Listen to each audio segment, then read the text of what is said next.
আসসালামু আলাইকুম, hello everyone. এই যে দেখা যাচ্ছে আমাদের যশোর মাগুরা হাই রোডের বাটারামতলা কেশবপুর গ্রামে দুর্ঘটনার শিকার হয়েছে, গাড়ি পাল্টি খাইছে। এই যে চেন কাপ্পা দিয়ে গাড়ির কাজ শুরু করতেছে।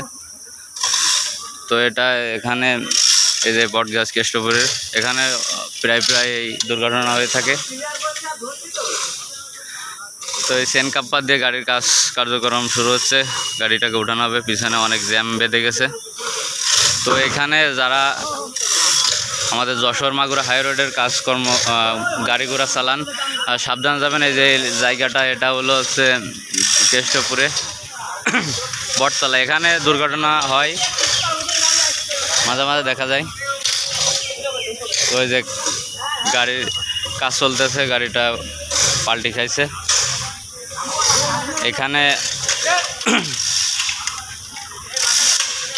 এই জায়গাটা খুবই খারাপ জায়গা।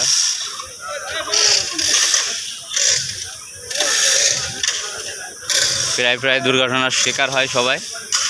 তো এই যে চেন কাপ্পার কাজ শুরু করছে, এই যে গাড়ির কাজ চলতেছে।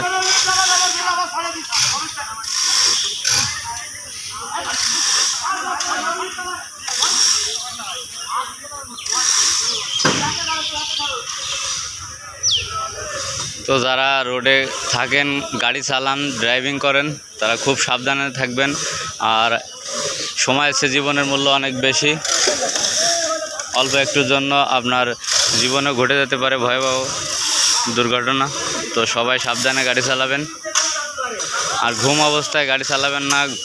আমি অনেক সময় বলি যে ঘুম অবস্থায় গাড়ি চালালে দুর্ঘটনার শিকার হতে হয়। এই যে চেন কাপ্পার কাজ হচ্ছে, গাড়ি অলরেডি উঠানো হয়ে যাবে প্রায়।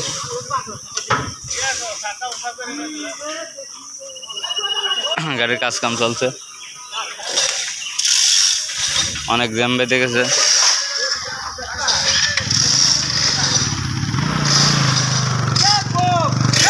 আর কিছুক্ষণের ভিতরে গাড়িটা উঠানো হবে ঠিকঠাকভাবে।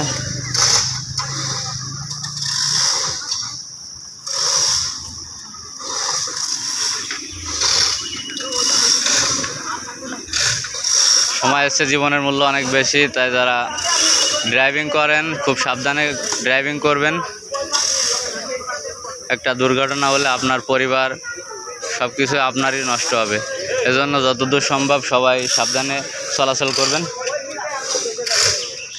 এই তো গাড়ির কার্যক্রম প্রায় শেষ মুহূর্তে।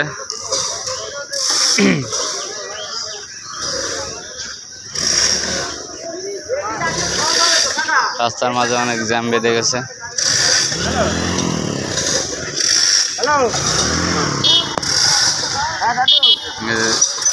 চেন কাপ্পা দিয়ে গাড়িটা উঠানো আছে, আর জ্যাম বেঁধে গেছে অনেক। তো সবাই ভালো থাকবেন, সুস্থ থাকবেন, সবার জন্য সুস্থতা কামনা করি। আর যারা ড্রাইভিং করেন তারা খুব সাবধানে গাড়ি চলাচল করবেন, না হলে দুর্ঘটনার শিকার হতে হবে। সবাই ভালো থাকেন, সুস্থ থাকেন।